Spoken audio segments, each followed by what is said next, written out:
Par to politiku. Nu, tas, ko tu man vienreiz uzrunāji, man ļoti patīk, es gribētu to padalīties šeit, bet tad tu to pats izdari, lūdzu. Ka demokrātija, tavuprāt, bija bērns, un tas salīdzinājums, ka autoritārisms bija tēva, pārlieka loma. Feodālisms. Jā, un kas bija mātes? Sociālisms. Un tad, kad tie trīs ļoti labi kopā sadzīvo, tad, principā, sabiedrībā ir tas tā normālā ģimene, ka tā sociālās intereses ir labas, autoritārās intereses, kurās ir, tā kā demokrātija nolaba, tad arī izdara, un savukārt sociālās intereses, un tad arī tiek nosargāts. Tavuprāt, tas, ko tu teici, ir, ka Latvijas gadījumā tas, kurš ir nokauts? Tēva loma ir pa vāju. Respektīvi, mums tāda nacionālā feodālisma nav bijis vēsturiski, un mums, teiksim, tādā knapi ģimenes līmenī, bet valsts līmenī noteikti vīrietis, kā tēvs, nav varējis izpausties. Uz tēva meklējumies. Tāpēc mēs esam kādā tipiska ģimene, kurā ir, nezinu, māte, vecmāmiņa, un divās paudzēs tēvi ir patriekti, bērns ir izaudzis ar tādu, nedaudz ar visatļautību, nedaudz ar memesdēliņu sajūtu. Es tagad valdīšu, es zinu, kā vajag, es esmu bērns, man visas tiesības. Es pasaukšu citus bērnus, mēs nodibināsim demokrātiju, un demokrātija ir vislabākais, kas vien var būt. Labi, dumšs jautājums, bet... es tagad tā ļoti vienkāršot sakot, es tagad nezinu to tuvāko ģimeni, kuras varētu tā priekš sevis vizualizēt, bet tad mums ir situācija, kurā ir vecmāmiņa izaudzinājusi meitu, kas ir pieradusi dzīvot bez vīriešu un tēva, jo principā viņš ir liekas un principā dzer un pīpē un dīvāni piepirž un principā ir bezjēdzīgs un nevajadzīgs. Īsumā tēls ir piedzīvojis to visu to pašu, pienākumus neizprot, atbildību nesaprot, bet tu taču droši vien tādiem cilvēkiem saskaries, ir kaut kādas atslēgas formulas, ko viņiem darīt. Gan ar to māti, kā viņi, tur nedaudz varbūt pakoriģēt, pēdiņās pakoriģēt ar taviem instrumentāriem, gan to bērnu kā savest kārtībā. Es zinu, tēva loma un mātes loma vienmēr cīnās savā starpā. Respektīvi, mātes loma grib padarīt to vīrišķo elementu par dēlu, pārņemt varu un nobīdīt viņu dēlu lomā. Ja viņai tas izdodās, tad mēs dabūjam vēl vienu alkoholiķi. Pieaudzis vīrietis, kas ir dēlu lomā. Ja tēva loma tā kā sāk dominēt, tad viņš no savas sievas uztais meitiņu, tādu bezatbildīgu lellīti, kur neko pati nevar izdarīt, kurai 7 kalpones apkārt, kurai nekas nepietiek. Nevajag būt tādā ilūzija, ka šīs tēva un mātes lomas sadarbosies. Viņas nesadarbosies. Viņām jākonkurē, lai tā kā šajā konkurencē rastos iespējami laba vide bērnam. Bet tā vide būs tad, ja viņi nenogalās. Bet vēlreiz, es drīzāk savādāk. Arī man patīk to klausīties. Bet es pats ītu vēlreiz, tev atved to mazo, pusaudzi, kas šajā gadījumā ir gan pusaudzes, gan manā pārspīlētajā valodā ir Latvijas sabiedrība. Un saka, kur ir tas bērns, kurš principā ir, manuprāt, es nebaidos šī vārda dīvains, varētu teikt arī dažādus rupjvārdus, viņš tāds ir, viņš ir izaudzis, pāraudzis, tā teikt, ir kā liels pēc auguma. To sauc par identificēto pacientu, respektīvi bērni ļoti bieži parāda ģimenes problēmu. Nē, bet es vairāk tevi ir, taču ir kaut kāds, es neesmu iedzinājis tajā tavā specifikā. Bet es nestrādā izolēti ar bērniem. Tas nozīmē, ka es viņu adoptēju. Tas nozīmē, ka es atbrīvoju vecākus no atbildības. Ar ģimeni var strādāt. Tad, ja vecāki ir gatavi ieraudzīt tos vēstījumus, ko bērnu uzvedība dod, un ir gatavi to atbildību uzņemt ar šiem vēstījumiem kaut ko darīt. Nē, man tas jautājums nav par, tu saproti, nav par vienu konkrēto bērnu, un ir par to, ka, vai ja tu var izārstēt vienu bērnu, pēdiņās vienu bērnu, labi, ok, komplet, Mēs varam arī to vispār, to aizaugušo paudzi kaut kādā veidā. Šī doma man ļoti patīk, un es viņai sekoju, tāpēc es rakstās grāmatas. Bet tu redzi, kad varētu būt, ja visas kārtas sakristu, tu redzi kaut kādu knifus, kā varētu. Vairāk paudžu darbā tas var notikt. Bet no otras puses, zini, man jāatzīstās, es tiešām uzrunāju tevi, lai uzmudinātu sevi uz kodām arī padziļināt interesi pēcā par citu. Savulaik, kad atpūšoties Turcijā, cik es saprotu, ir tas Ataturka piemērs, ka var tur, protams, ir mačo un tur ir vispār visas iespējamās sliktās īpašības, tirāns un tralā, bet, ja cilvēks mērķtiecīgi strādā pie tā, ka viņš tieši identificē to, ka viņš grib būt tas, kas tos jautājumus sakārto, tad var gan vienas paaudzes laikā izveidot jaunu nāciju ar jauniem kodiem. Tas ir uz Osmaņu impērijas bāzes. Tāpat kā uz Anglijas impērijas bāzes ļoti labi strādā demokrātija. Vai uz Zviedrijas valsts bāzes, kur ir konstitucionālas monarhijas, un kur tā kā tas feodālais elements, viņš nespēlē galveno lomu, bet viņš ir tā kā kvalitātes kontrole. Viņš tā kā... Kas bija feodālais? Salīdzinājumā ar to tavu sievieti, vīrieti, kas tur bija vecmāmiņa? Tēvs ir feodāls. Angļu karaļnams ir tā kā Anglijas tēvs. Jā, kaut arī tur... Ne vectēvs. Nav būtiski. Tevišķais elements, ja? Kur tad saka, davai, strādājiet, ja?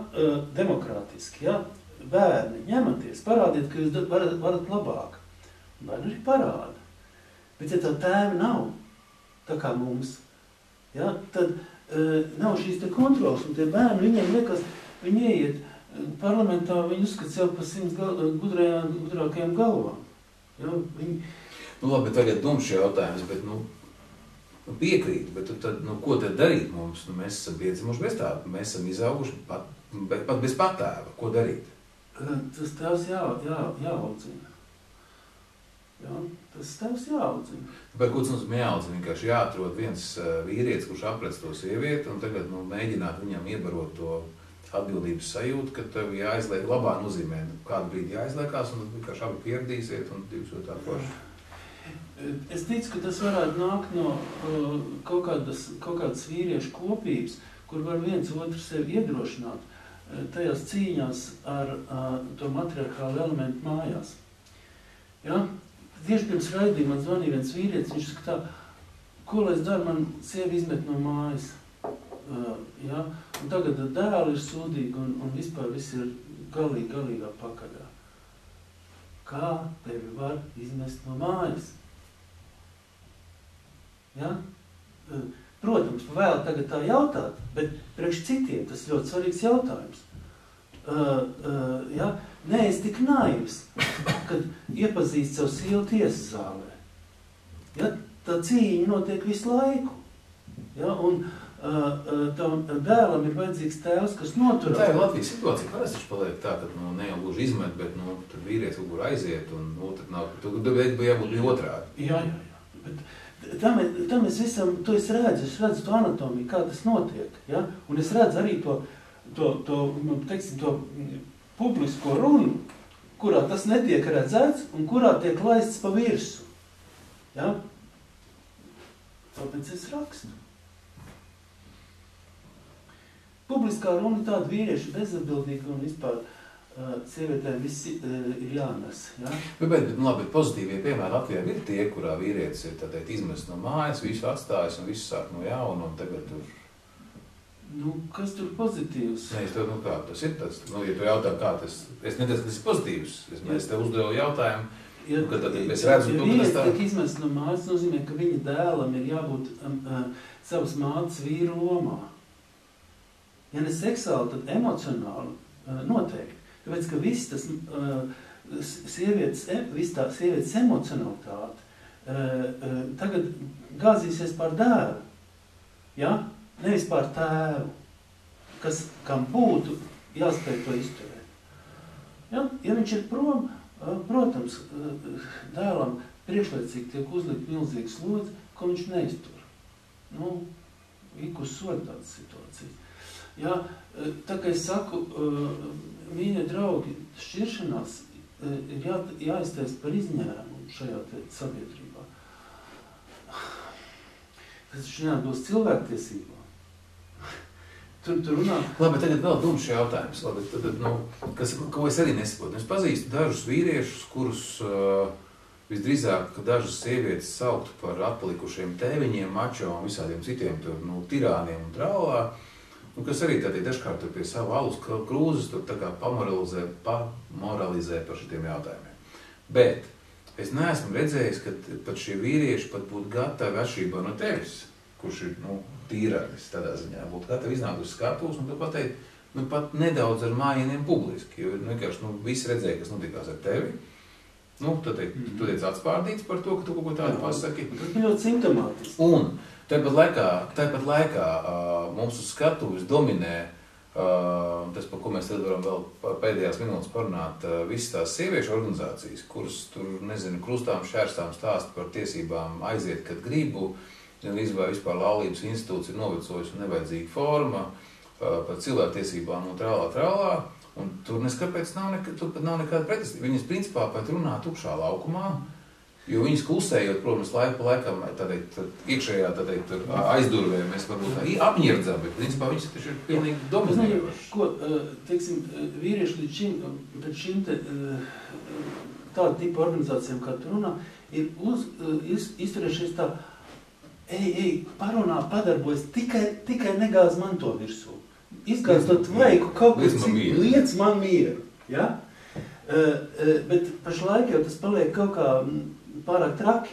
Man liekas, ka vīriešiem ir jālēm no garažām ārā un tā kā jāsāk nopietni šitām te lietām domāt. Ja? Jo tas apdraud gan ģimeni, tas apdraud arī visu sabiedrību. Un tas apdraud pašas sievietes. Jo būtībā tā ir enerģija, kur daba ir domājusi bērnu radīšanai, bērnu audzināšanai, kas tagad, šajā virzienā ir nobloķējusies, un viņi aiziet citā virzienā. Viņi aiziet tādā sociālā virzienā, kur tas izskatās ļoti bieži ārkārtīgi histēriski, kur no malas ir skaidri redzams, tas sievietei vajag bērnus. Ja? Bet viņi runā par kaut kādām sociālām problēmām, viņai acis spīd un viņi žestikulē, un viņi grib iestāstīt, ka problēma no tā, ka viņi jūtas neapmierināti un nepiepildīti.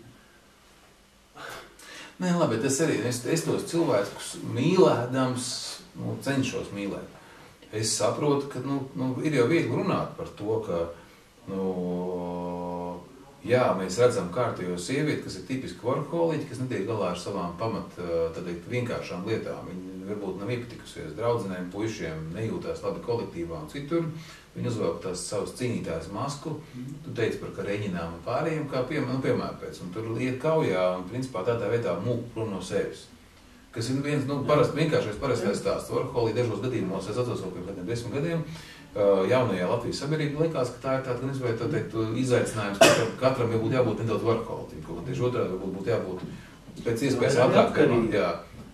Neatkarība ir viens, es drīzāk domāju, tā ir mukšana no sevis, lai nebūtu tā. Bet kā tā sieviete, jo vairāk mēs viņiem pateiksim, ka tu esi muļķi, tu netiec galā ar sevi. Mēs jau no tā vienkārši, Es vēlreiz saku, tāpēc es rakstu tās grāmatas, man nav citi instrumenti. Tie ir kaut kādi spogulīši, ar kuriem es parādu. Paskatieties, kas notiek. Paskatieties dziļāk. Paskatieties no šī viedokļa uz sevi. Ja, tas ir vienīgais, ko mēs varam darīt. Ja šodien būtu, teiksim, tā stipra feodālā vara un, teiksim, stipra baznīcas vara, uz kādu, teiksim, Krieviju tagad iet, ja, tad mēs varētu tā necīperlēties un tā kā teikt... Kas vēl par to pašu Krieviju un par tiem pašiem jautājumiem par latviešu vai par sievietēm vīriešiem? Tu domā un tu redzi, ka to Krievija dara tādu, ka tas, ko tu arī par ko tu runā, tur to ir sadzirdējuši. Tur nav tā, ka sadzirdējuši, tur viņi to jūt, un tas ir tas motīvs, kāpēc viņi to, tā ir viņa ideoloģija. Viņi grib atjaunot to vīrieti. Principā jā, bet kā jau viss Krievijā ir vienmēr pa daudz. Viss ir pārspīlēts. Tā ideja tur Tā ir tā pretējā puse, ka vienkārši tas vecis ir pa lielu, tad savukārt tā sieviete, tad vairs nepilda to savu funkciju, viņa ir apspiesta. Viņa vienkārši tiek pazemota. Labi, kur ir tev labākais piemērs? Labi, tu jau minēji, Zviedrija tev patīk, ja Anglija bija vēl labāks? Man vislabāk patīk Anglija, principā tādā politiskā līmenī. Bet redz, lai mēs atrastu, tā teikt... Kur Amerikā ir vecis? Amerika, redz, jau ir, tā jau ir būtībā genuīna demokrātija, kur jau aizbrauca gatavi, izauguši, pilnvērtīgi, stipri bērni, kur varēja demokrātiju izveidot, kur brīnās, kāpēc jums vajadzīgi kaut kāds feodālisms, kaut kāds sociālisms, kas tie tādi par ārprātiem? Viņi balstās uz stipriem, nobriedušiem cilvēkiem, un tas ir tas sociālais pamats Amerikā. Tā ir, kā es saku, grēkāžu valsts. Klā, bet mums jāsāk rezumēt, bet vai es pareizi tevi sadzirdēju, kāds rezumējums, ka ja mums Latvijā izdotos identificēt tos tēva lomas nesējus, jeb arī vispār identificēt tēva lomu A un B cilvēku, kuriem būtu jādomā par tā tēva ideoloģiju. Nevis kā tas notiek šobrīd, ka vispār turi muti un ne tev par to spriest, un gan izvēl tur nes naudu labā gadījumā par pārējo aizveries. Tad, ja mums izdoties izveidot to, ka tie tēvi paši domātu par savu lomu, B vispār viņu identificētu un C sāktu runāt, tas būtu tas veids, kā tavuprāt to Latvijas to trīsvienību sakārtot nedaudz par labu, un gan izvērt tavus uzaicinājumus latviešu tautai, priekš tā, ko mēs varam pēc tam rezumēt, būtu, ka vīrieši esat tikpat aktīvi savās. Ja jūs virtuvē runājat par to lietu tik daudz, tad varbūt iznākat ārā no savas virtuves, ir pīpau tavas. Bet tagad to visu tādiem vārdiem vēl pabeidzot. Varbūt nevajag skatīties vispirms uz Zviedriju vai uz Angliju, bet uz Lietuvu. Ja, un man jau patīk arī tie ekrāni, ko mums sports rāda. Ja. Pastieties uz Lietuvas basketbolu, uz Latvijas basketbolu. Un tur jūs redzēsiet psiholoģiskās atšķirības starp vīriešiem Lietuvā un starp vīriešiem Latvijā. Piemēra? Raksturs pirmkārt. Raksturs. Kāds ir raksturs Leišu basketbolā, ja? Ko nozīmē iziet grūtās situācijās un to maču izdzīvot? Bet mūsu hokejisti izdara to, vai ne? Hokejisti vai neizdara? Nē. Taisni raksturs ir tas, ko mēs krītam iekšā. Taisni tā spēja izturēt, ja? Sapratu. Nevis, teiksim, pakārties vai nošauties, tas jau viegli. Ne skaisti nomirt, skaisti uzspēlēt un skaisti nomirt. Bet izturēt līdz galam un iemest pēdējā minūtē hokejā. Mēs jau parasti hokejā pēdējā minūtē ielaižam. Ja? Tas, kā teiksim, Frančie pēdējā minūtē gandrīz ielaidām. Gandrīz, tas ir ļoti simptomātiski. Nošauties pēdējā minūtē. Tās nots pabeidzam. Paldies, ka atnāci. Jā, paldies. Ļoti interesanti.